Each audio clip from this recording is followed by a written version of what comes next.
हमारे education minister ने ये बोला है कि जो भी बच्चे कॉम्पिटिटिव एग्जाम की तैयारी करें वो कुछ किताबों को, कुछ डायरी को लेकर, कुछ कविताओं का संग्रहालय करें, नाना नानी के यहाँ जाए, मम्मी पापा के साथ किचन में हाथ बटाएं, कुछ खाने पीने की चीजें बनाएं और कुछ चीजें सीखें।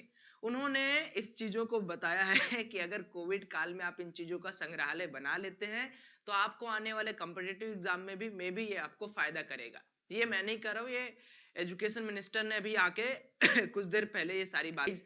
आप लोगों को तो रमेश पोखरियाल निशांक सर का पूरा भाषण सुनने को मौका मिला होगा और सभी लोगों ने अच्छी तरीके से उसको सुना होगा और अपने पूरे समय को बर्बाद करने की पूरी मुहिम को छेड़ा होगा। मैं भी स्ट्रीम कर रहा था लेकिन कुछ देर बाद मैंने स्ट्रीम बंद कर दिया क्योंकि मुझे पता था कि जिस हिसाब से वह हर प्रश्नों पे सिर्फ और सिर्फ विचार करने की व्याख्यान कर रहे थे, उस हिसाब से वो कोई भी चीज अनाउंस करने के मूड में नहीं थे। बोलिए, अब भाई हम लोग तो छोटे मोटे आदमी, हम लोग क्या करेंगे?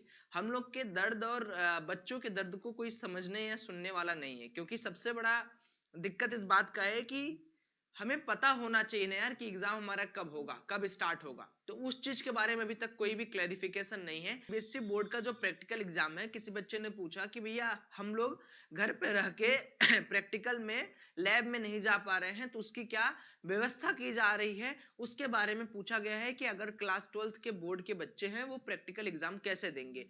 तो उन्होंने बोला है कि अगर स्टूडेंट लैब में नहीं जा रहे हैं तो हम इस पे विचार विमर्श करेंगे। कुछ बोला नहीं उन्होंने कि आपका इंटरनल मार्क्स मिल जाएंगे या फिर कोई उसका मॉक वाइवा वो हो जाएगा। उन्होंने ये बोला कि हम इस पे विचार करेंगे और ये बताएंगे आपको प्रैक्टिकल एग्जाम होगा या नहीं होगा उसके बारे में।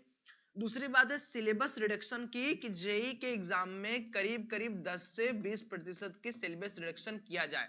उन्होंने बोला है कि आपका ये सवाल काफी बेहतरीन है, हम इस पे विचार विमर्श करेंगे जाएगा। अच्छा जेई और नीट के एग्जाम डेट के बारे में उन्होंने कुछ नहीं बोला है अभी तक। उन्होंने ये बोला कि आपके एग्जाम के पहले आपको सूचना मिल जाएगी। अब सर को कौन बताए कि एग्जाम के पहले ही सूचना मिलती हर बार?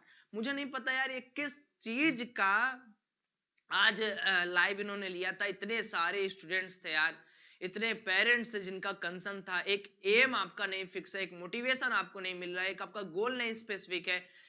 दिसंबर का महीना चल रहा है, जनवरी फरवरी मार्च अप्रैल कब एग्जाम लेंगे, कब सेशन चलेगा, कुछ भी साफ साफ क्लियर कट कोई भी सवाल का जवाब नहीं दिया गया इस सेशन में। सबसे खराब बात यह है कि अगर आपको ऐसे ही रैंडम सेशन करना था तो आपने पोल जो किया तो उसी को रिप्लाई दे देते।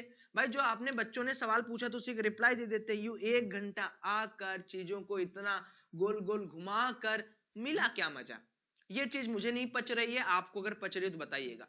तो जेई और नीट एग्जाम डेट के बारे में उन्होंने ऑफिशियली कुछ नहीं बोला है अभी हम लोग थोड़ा सा तर्क वितर्क करेंगे कि जो डीजे एनटीए का इंटरव्यू था उसमें उन्होंने बोला था कि फेब में एग्जाम होने के चांसेस हैं, फरवरी में एग्जाम होने के चांसेस हैं।